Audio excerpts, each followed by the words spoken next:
Pizza किसे पसंद नहीं है, चाहे वो अमीर हो या गरीब। लेकिन गरीबों को पिज्जा मिलता कहाँ है। ऐसे ही विष्णु को पिज्जा खाने का बड़ा शौक था। उसने 18 साल की उम्र में पहली बार पिज्जा देखा था। विष्णु गांव का गरीब लड़का था और 18 साल की उम्र में पहली बार पढ़ाई करने के लिए गांव से शहर आया था। पहले तो शहर की स्पीड और रास्तों से उसे बड़ा डर लगने लगा। ये शहर के लोग इतनी जल्दी में क्यों रहते हैं? गाड़ियाँ कितनी तेजी से निकलती हैं यहाँ। हमेशा चौकन्ना रहना पड़ता है। यहाँ तो मेरे लिए जीना बड़ा मुश्किल हो जाएगा। वो गांव से ही अपनी ड्रेस लाया था, कुर्ता और पजामा। कुर्ता पजामा पहनकर ही वो पहले दिन कॉलेज चला गया और देखा कॉलेज के बाकी लड़के और लड़कियां जीन्स और छोटे छोटे मॉडर्न कपड़े पहन कर आए हैं। यहाँ तो सब कुछ बड़ा मॉडर्न है। यहाँ मुझे देखकर सब लोग हंस कैसे रहे हैं? सच में विष्णु को देखकर सभी हंस रहे थे। अरे देख देख, उस लड़के को देख, कैसे कुर्ता पजामा पहनकर कॉलेज आया है। गांव से आया है पक्का, गंवार है गंवार। विष्णु चुपचाप क्लासरूम में घुस गया और एक लड़के के पास जाकर बैठ गया। हेलो, मेरा नाम अभिनव है। मेरा नाम विष्णु है, मैं गांव से आया हूँ। हाँ, तुम्हें देखकर पता चल रहा है। क्लास शुरू हो गई। पढ़ाई खत्म होने के बाद सबको भूख लग गई। एक लड़की अभिनव के पास आई और बोली, चल अभिनव, खाना खाते हैं। हाँ चल। विष्णु, तू भी चल हमारे साथ। हाँ चलो चलो, मुझे भी भूख लगी है, दाल चावल खाते हैं। ये सुनकर पायल जोर से हंस पड़ी। कॉलेज में दाल चावल कौन खाता है गवार? पायल, ऐसे मत बोलो, बेचारा ऐसे ही घबराया हुआ है। तो फिर कैसे बोलूं? कुर्ते पजामे में गवार लग रहा है ये हमारे साथ जाएगा तो मैं नहीं जाने वाली हूँ खाने। पायल, ऐसे किसी का मजाक उड़ाना अच्छी बात नहीं है। तू ज्यादा ज्ञान मत दे। तुझे शौक है तो तू इसके साथ खाने के लिए जा, मैं किसी और के साथ चली जाऊंगी। चाहने वालों की कमी नहीं है। तेवर दिखाकर पायल चली गई। अभिनव ने विष्णु से कहा, विष्णु, तुम बुरा मत मानना, शहर के लोग ऐसे ही होते हैं। नहीं नहीं, हम गांव से हैं, सुनना तो पड़ेगा ही। चलो खाना खाते हैं। चल, आज मैं तुझे एक अच्छी चीज खिलाऊंगा। अभिनव विष्णु को पिज्जा शॉप में ले गया। विष्णु ने कहा, जो भी खिलाना है खिलाओ, लेकिन अंडा, मछली और मांस मत खिला देना भैया, हम शुद्ध शाकाहारी हैं। चिंता मत कर भाई, यहाँ वेज भी मिलता है। भैया, 2 पनीर पिज्जा देना। दुकानदार ने 2 पनीर पिज्जा दिया। विष्णु ने ऐसी चीज कभी देखी ही नहीं थी। अरे बाप रे, इतनी बड़ी गोल रोटी। हाँ मेरे भाई, इसे पिज्जा कहते हैं। पिज्जा? लेकिन हुआ तो वही ना, आटे की रोटी के ऊपर पनीर की सब्जी। हाँ, बात तो सच है। जो भी है, खाकर देख कैसा लगता है। विष्णु ने पहला बाइट लिया और ऐसा लगा कि वो स्वर्ग में पहुंच गया। अरे वाह भैया, ये पिज्जा तो बड़ा ही स्वादिष्ट है। मैंने पहले ये कभी नहीं खाया। खाएगा कैसे, गांव में ये सब मिलता क्या है। बात तो सही है मेरे भाई, शहर में ही मिलता है ये सब, इसीलिए तो लोग शहर को इतना पसंद करते हैं।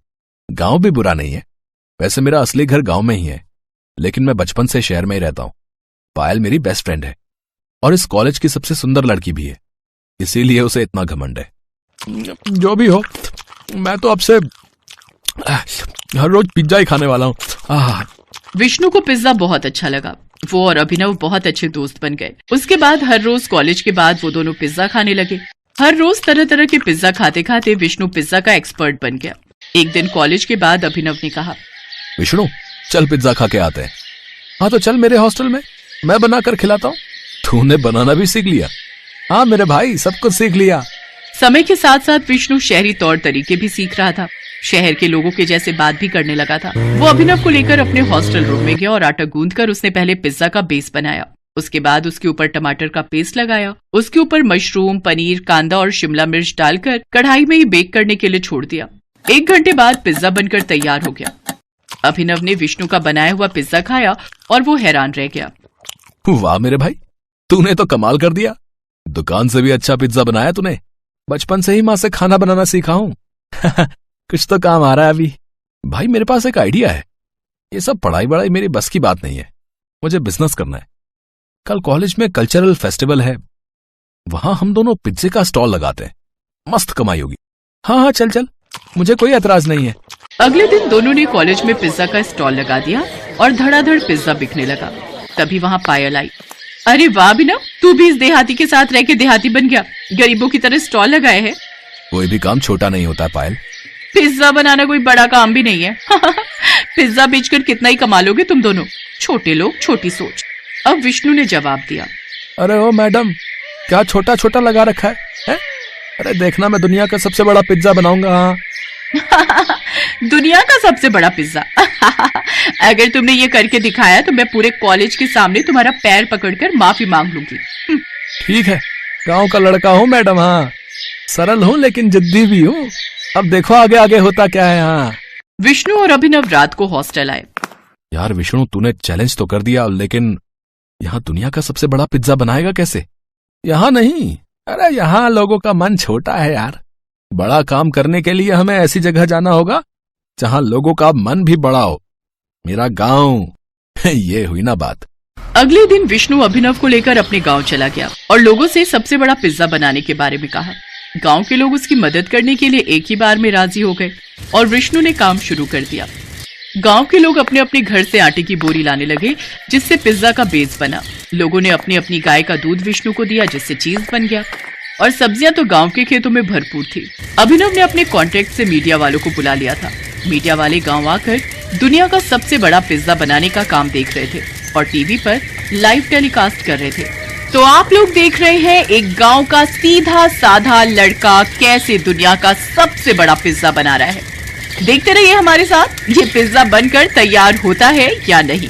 लगातार 7 दिन मेहनत करने के बाद दुनिया का सबसे बड़ा पिज्जा बनकर तैयार हो गया। गांव वाले खुशी से झूमने लगे और ये चीज टीवी पर टेलीकास्ट की गई। बड़े बड़े लोगों ने ये देखा और अभिनव के पास फोन आ गया। हेलो, तुम लोग अभी फेमस हो गए हो। तुम लोग हर गांव और शहर में हर मोड़ पर पिज्जा की दुकान खोल सकते हो। मैं इन्वेस्ट करने के लिए तैयार हूँ। अभिनव और विष्णु की खुशी आज 7वें आसमान पर थी। उन लोगों ने कुछ ही दिनों के अंदर हर गांव और शहर के हर कोने में पिज्जा की दुकान खोल दी। पैसे हो तो क्या कुछ नहीं हो सकता। 1 महीने के अंदर विष्णु और अभिनव करोड़पति बन गए। पायल ने सबके सामने पैर पकड़कर माफी मांगी। अभिनव और विष्णु बिजनेस पार्टनर बन गए और खुशी खुशी पिज्जा बेचकर जिंदगी बिताने लगे।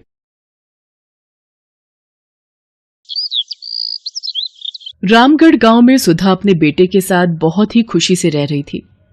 सुधा को पिज्जा बहुत पसंद था। गौरव बेटा, आज मेरा पिज्जा खाने का बहुत मन कर रहा है। बाजार से जाकर मेरे लिए एक पिज्जा ले आ।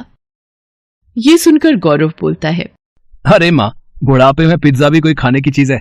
ये सब बच्चों की खाने वाली चीजें होती हैं। तुम तो बस दाल रोटी खाओ और प्रभु के गुण गाओ। अरे मन तो मन होता है, बुढ़िया हो गई तो क्या हुआ, बूढ़े लोगों का मन नहीं होता क्या? अच्छा ठीक है, ले आऊंगा पिज्जा तुम्हारे लिए। तुम तो गुस्सा हो गई, मैं तो बस मजाक कर रहा था। गौरव अपनी माँ के लिए पिज्जा लेने चला जाता है। कुछ देर बाद गौरव पिज्जा लेकर आता है और दोनों मिलकर मजे से पिज्जा खाते हैं। एक दिन गौरव अपने ऑफिस से घर आ रहा था, तभी रास्ते में उसे एक पिज्जा की शॉप दिखती है और वो सोचता है, आज माँ के लिए पिज्जा ले जाता हूँ, इसे देखकर वो बहुत खुश हो जाएंगी। इतना सोचने के बाद गौरव पिज्जा लेने चला जाता है और पिज्जा लेकर घर की तरफ निकल पड़ता है।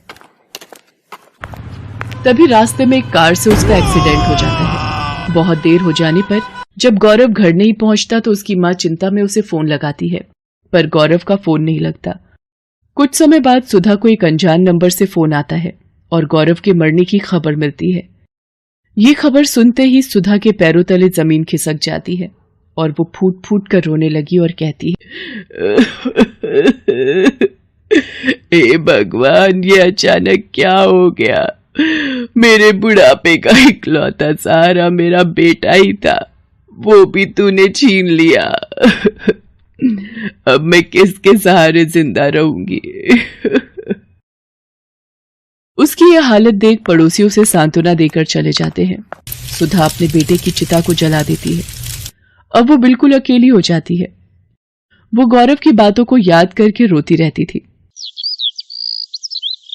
बेटे के मर जाने के बाद सुधा के घर की हालत बिगड़ने लगी थी। उसके पास खाने के लिए कुछ नहीं बचा था। वो खाने के लिए पड़ोसियों के घर मांगने जाती है और बोलती है, बेटा मुझे कुछ खाने को दे दो, बहुत भूख लग रही है। अरे अम्मा, मैं तुम्हें खाना खाने को जरूर दे देती, पर अभी तो मेरे घर में खाना खत्म हो गया है, सबने खाना खा लिया। इतना कहकर वो औरत अपने घर का दरवाजा बंद कर देती है। कोई उसे खाने को नहीं देता। सभी बहाना बनाकर उसे वापस भेज देते। अपनी ऐसी हालत देख वो सोचती है, अगर मेरा बेटा जिंदा होता तो मेरी ये हालत कभी नहीं होती।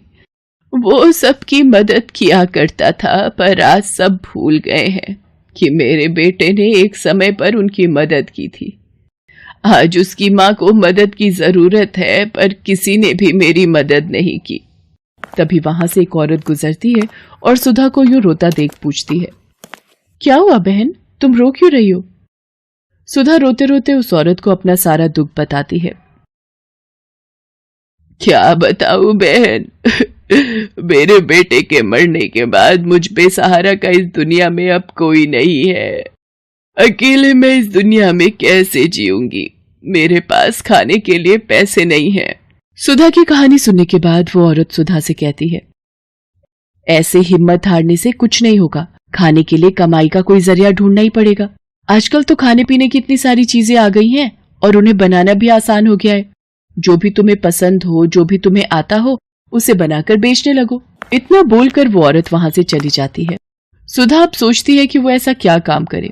अचानक उसे पिज्जा का ख्याल आता है और वो बोलती है, क्यों ना मैं पिज्जा बनाकर बेचूं, इससे कुछ पैसे भी घर में आ जाएंगे।